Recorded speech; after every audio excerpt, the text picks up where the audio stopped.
What's up, you guys? Welcome back to my channel. I'm your girl Anastasia, and this is another episode here on Chef Chronicles. So today I am going to be making another bread for you guys today, and this one I'm going to be making honeys and oat bread. Now you can switch it up and have fun with it. You could definitely change the oats to raisins if you like, or you can make cinnamon swirl bread. You can do whatever it is that you feel comfortable.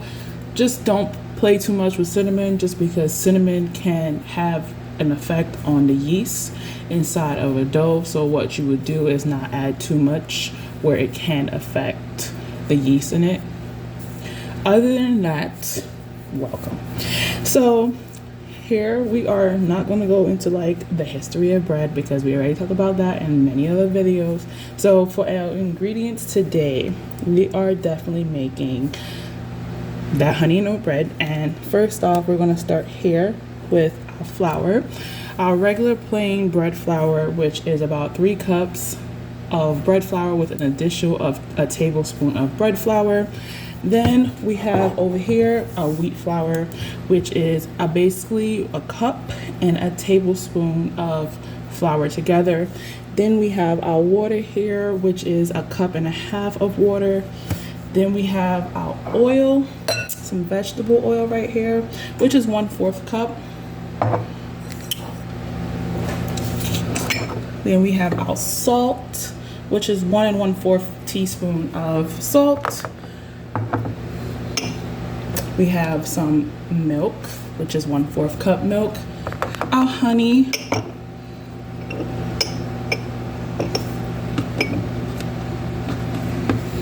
which is also 1/4 cup of honey in here. From the honey, we have our oats, which our oats is definitely 1 cup. So if you notice the ratio that I did for 1.5 cup of water to 1 cup oats. Now you could do that if you want to change it to like raisins. Definitely you can, but when you're adding raisins inside of it, you definitely would not add the raisins in. You definitely would add it in once it's all fully combined. So then we have a tablespoon of yeast. Here I'm definitely using instant yeast for this recipe. You could definitely use active yeast. You would definitely just activate it with the water, warm water with the yeast as well. So let's get started. So for our very first step is activating our oats. So we're going to take our 1 cup of oats and our 1.5 cup of water, and we're going to gently pour it in.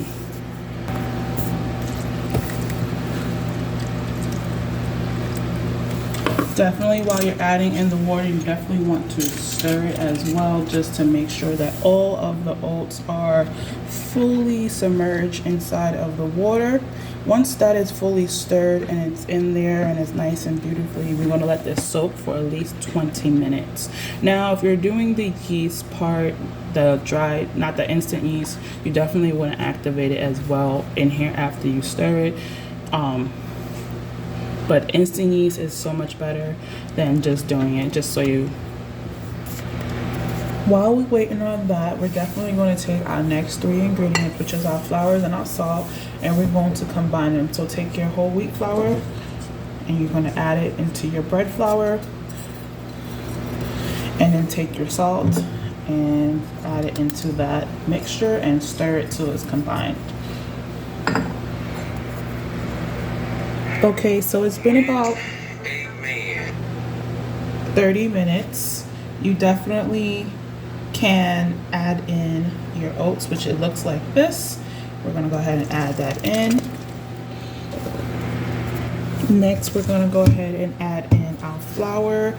Don't forget that because we're using instant yeast, you could definitely add it into your flour mix, but if you are using active yeast, you have to activate it inside of the water.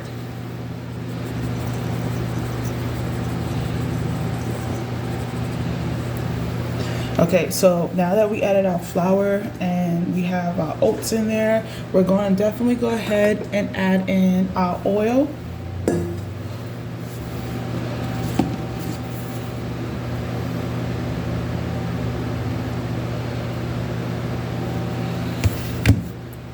Our milk,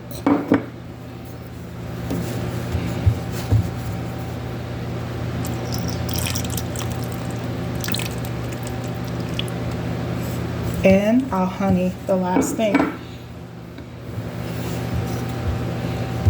Now when you are adding honey, you definitely want to give like a little bit of oil to the honey so that way it all comes out easily.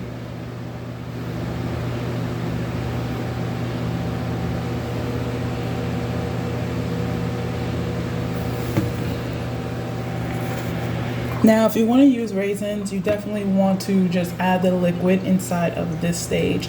Remove the liquid from the soap raisins and have it in there so that way it won't be oats. But the raisins definitely would be the last thing after, you mix it all together. You would definitely develop the gluten and then you would add in the raisins just to help it come together.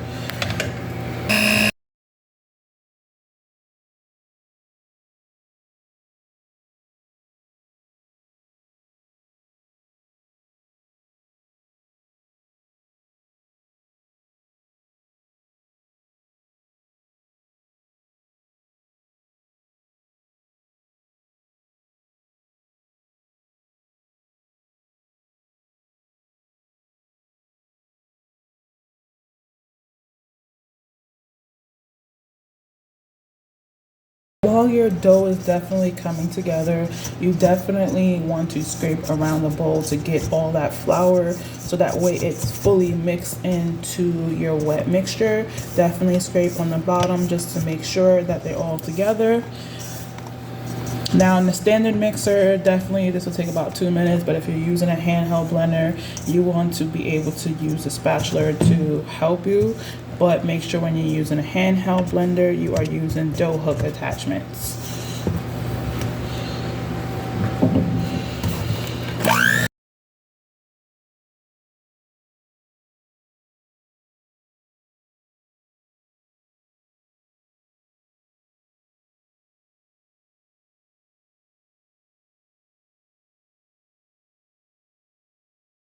Okay, so now that our dough, everything is fully combined, we're definitely going to go ahead and develop the gluten. It could take anywhere between 3 to 4 minutes on a medium speed. In a standard mixer, that's like a 5 or a 6.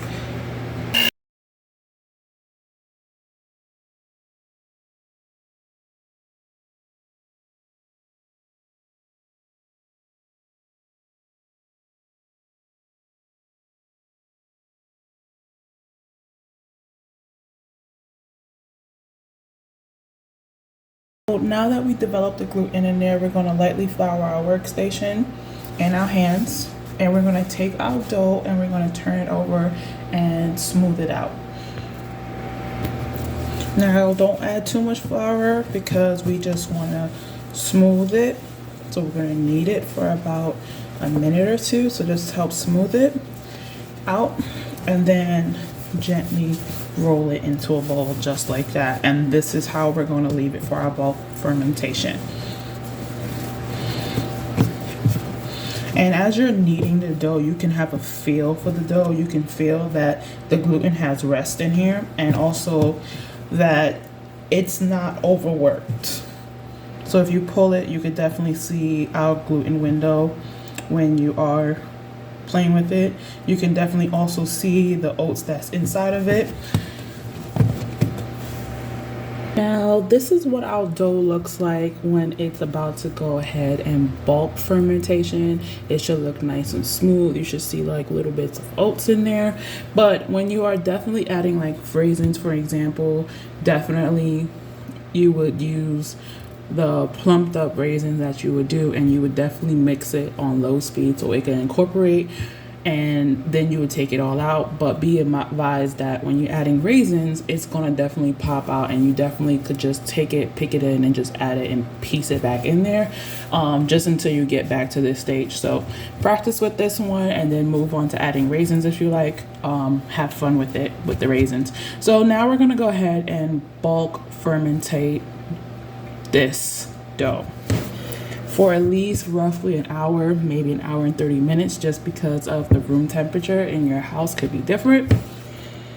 So when you practice making bread, you definitely, the more you make bread, the more you'll get comfortable. You'll have everything prepped up, ready to go. So definitely this bowl has been lightly oiled with some olive oil, and I'm just gonna cover it with some plastic wrap and label it with the time. So that way I know how long it has been since, the beginning.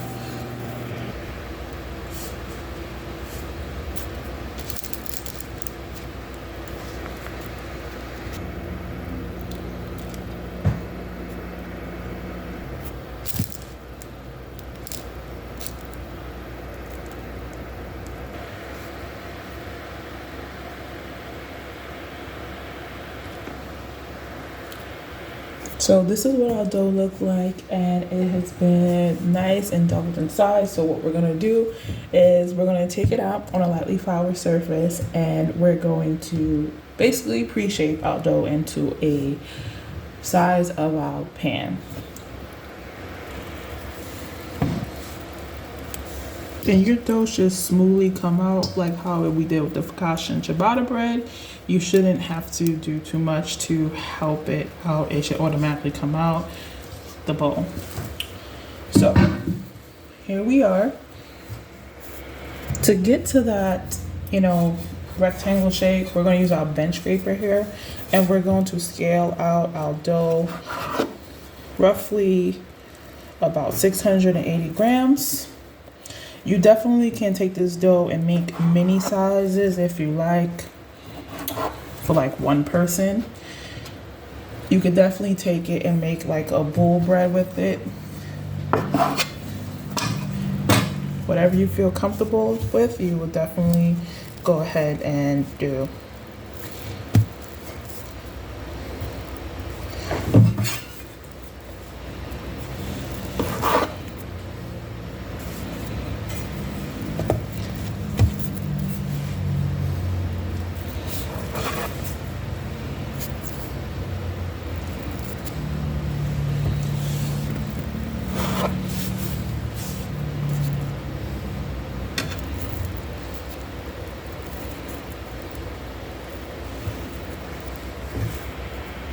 So if your dough starts fighting you back and it starts to stretch back, just let it rest for a little bit.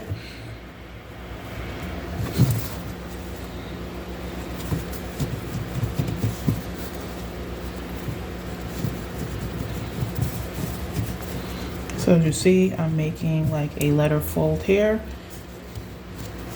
but I'm also airing it out as well.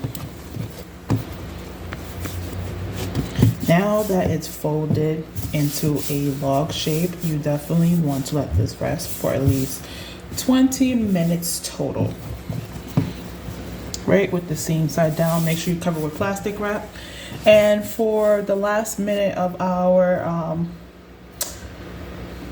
dough, which was like at least 400 grams or like 405 grams, I ended up making it into a bowl bread shape, which is what I did was take the end pieces and gently degas it like this. And I'm folding it in and turning it around into a circle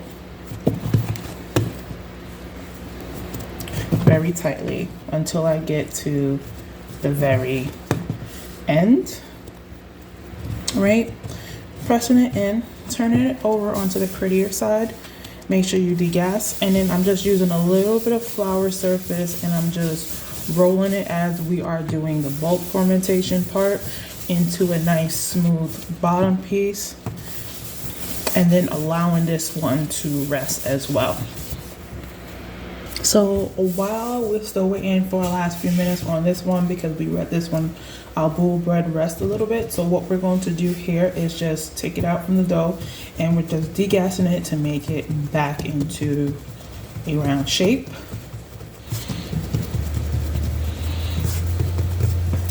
And we're gonna pull it just like how we did the first time, but the first time was just to get it that nice, beautiful circle shape. To get it back to this, we're going to do our last, basically final proofing. So take it, pull, and same thing, seal it in.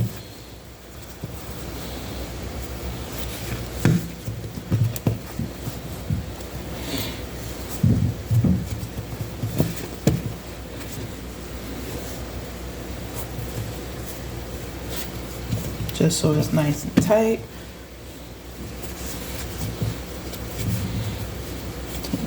Make sure you press it and seal it, and you'll get that same shape that we had, but we're just doing it again to degas it and make it back into this nice pretty shape again, so that way it can double in size for at least an hour and a half.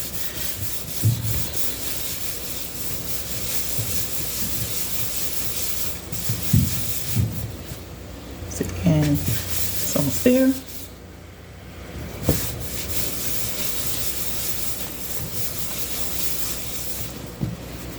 And you have this nice tight round ball there on the bottom.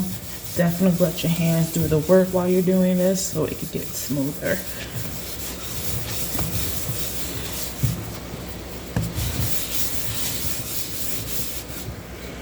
Now that we got this nice beautiful circular shape again, we are going to add some toppings to it, which is some more oats on top of it. By doing that, we're just going to wet the top of the dough. You can use a damp towel if you like, and then just gently put it inside the flour. Gently put it inside the oats. Nice and wet. And here's my oats. And we're just gently pressing it in. We don't want too much oats to go in there, but we just want it to nicely cover. So make sure you use if you're using a damp towel or using a hand, and the hand that you use that is wet, which I'm right-handed, so I use my right-handed. You want to remove your dough with the hand that is not wet.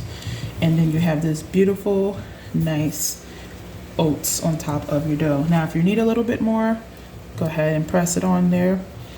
But you should look like this. This one, we're going to let it proof for at least an hour and work on our second dough. Now, the same process that we just did with our bowl bread is the same process that we're going to do with our loaf bread. The only difference is we have to turn it lengthways and degas it into that rectangle shape.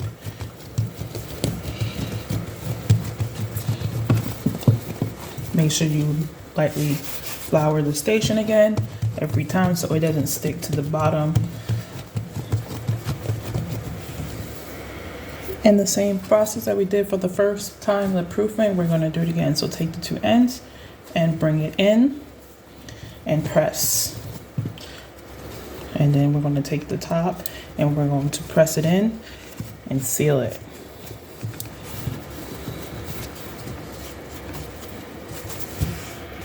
So, and there we have our nice little shape. Now we're going to do the same thing to get our oats on top. We're going to gently use a damp towel and get it wet.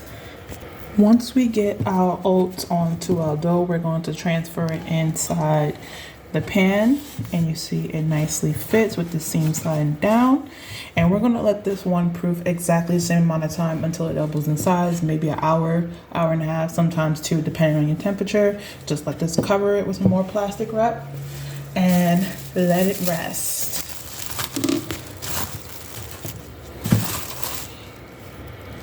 Okay, so it's doubled in size. It has now fit inside our pan. So definitely in the meantime, you want to, while you're proofing your bread, you want to preheat your oven to 400 degrees Fahrenheit.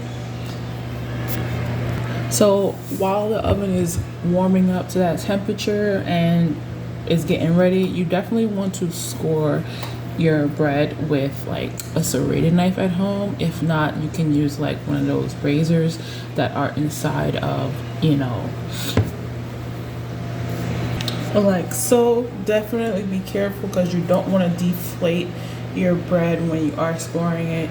So definitely a serrated knife will be good for this if you don't have a lamb at home. So now that our oven is preheated completely, we're going to bake it at 400 degrees for at least 15 minutes, and then we're going to lower the temperature down to at least 350 degrees Fahrenheit and continue cooking the process at about 20 to 30 minutes until it reaches that golden brown color that we're looking for. Don't forget to set a timer when you are doing it for 15 minutes at 400 degrees. Alternatively, you could definitely start at 450 degrees Fahrenheit, which was what we did for the other breads, and then work our way down to 400. So whichever one you feel comfortable, go ahead, practice, make the first one 400, 350 degrees. If you don't like the color, you could definitely go up a little bit higher to 450 to 400 degrees Fahrenheit.